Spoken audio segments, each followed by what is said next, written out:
Previously on Quran and Bible blog. الموجود فيه. أنت تريد أن تعطينا الإسلام كيوت. A study by Naveed Sheikh of the University of Louisville has shown that Christian civilization has caused the most deaths in the last 2,000 years compared to any other society or ideology. Not even anti-theists such as communists, who come in second place. Islam is a distant fifth place. And now, the exciting conclusion of our show.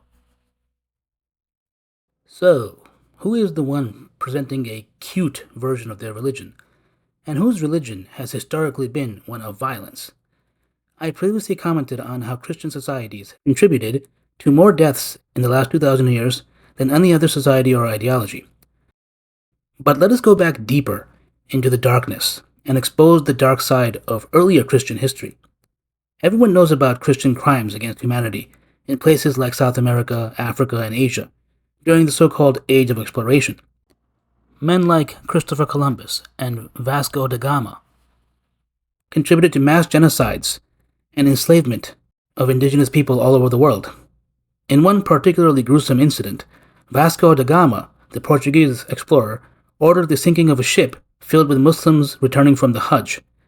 Peter Frankopan describes the horrible act of violence in his book, The Silk Roads. Da Gama captured a ship filled with hundreds of Muslims returning to India after going on pilgrimage to Mecca. Ignoring the desperately generous offers of those on board to pay a ransom, he ordered the ship to be set on fire in an act so grotesque that one observer avowed, "I will remember what happened every single day of my life." Women held up their jewelry to beg for mercy from the flames or from the water, while others held up their infants to try to protect them. Da Gama watched impassively, cruelly and without any pity, as every last passenger and crew member drowned before his eyes.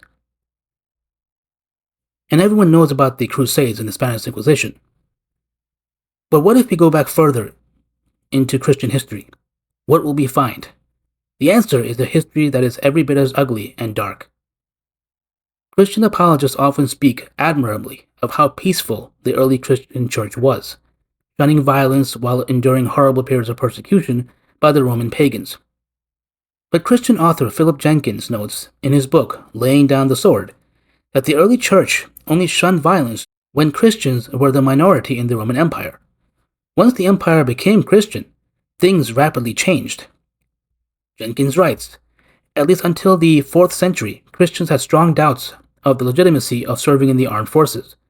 This situation changed, of course, once the Roman Empire accepted Christianity, and Christian rulers began waging war in the name of God. At that point, church leaders sought biblical passages that could sanctify their efforts, and often they found them in the Old Testament references to Canaanites and Amalekites. Christians also enacted discriminatory laws against non-Christians. One of the earliest Christian law codes was that of the Byzantine Emperor Justinian I, and this was a warlike empire. In a document known as the Digest, which was part of the so-called Corpus Juris Civilis enacted under Justinian, the emperor describes himself as conqueror and triumpher, and also thanks God for allowing himself to carry on war successfully. As for his treatment of non-Christians, especially so-called heretics, it wasn't any better.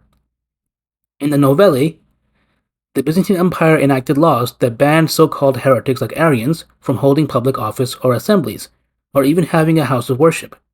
If they did such things or held religious services in their own buildings, their properties would be seized by the church. Atheists and those who denied Christian doctrines, such as the resurrection, would be punished with exile. But among Jews, the penalty of death was also applicable. Intolerance of other religions extended to banning apostasy. The Catholic Encyclopedia tells us that apostasy was banned when the Roman Empire became Christian. Apostates could lose all of their civil rights, and if they tried to induce others to apostatize, they could be killed.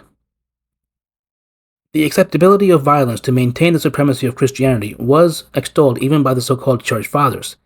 Men like John Chrysostom and Ambrose of Milan encouraged violence in certain cases. In his homilies on the statutes, John Chrysostom encouraged Christians to oppose blasphemers, and if needed, even used violence to discourage them.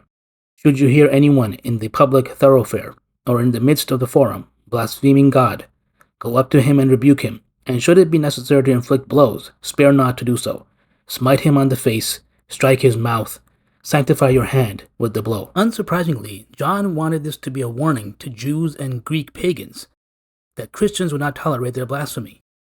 During the reign of the Emperor Theodosius, Ambrose of Milan was involved in conflicts with Jews, and when the emperor ordered the rebuilding of a Gnostic chapel and a Jewish synagogue that had been destroyed by Christian mobs, Ambrose took offense. According to Christian author James Carroll in his book Constantine's Sword, Ambrose wrote a letter to the emperor in which he, quote, declared himself ready to burn synagogues, that there might not be a place where Christ is denied. A synagogue is a haunt of infidels, a home of the impious, a hiding place of madmen, under the damnation of God himself. And then there was Augustine, or Saint Augustine as he is known in the Church. During his life, the Donatist controversy was raging, as the Catholic Church struggled with the Donatists for the souls of Christians. Augustine embraced the idea of state-sanctioned forced conversion. In Letter 93 to Vincenzus, Augustine used the New Testament to justify coercion, stating, "You are of opinion that no one should be compelled to follow righteousness, and yet you read that the householder said to his servants, whomsoever you shall find, compel them to come in. You also read how he who was at first Saul, and afterwards Paul, was compelled by the great violence with which Christ coerced him, to know and to embrace the truth. For you cannot but think that the light which your eyes enjoy is more precious to men than money or any other possession. This light, lost suddenly by him when he was cast to the ground by the heavenly voice, he did not recover until he became a member of the Holy Church." So when Christians rant about Islam being a religion of violence, not only are they lying about the religion, they are also woefully ignorant of Islamic history as well as their own Christian history. By sheer numbers, Christian civilization has been the most violent in all of human history.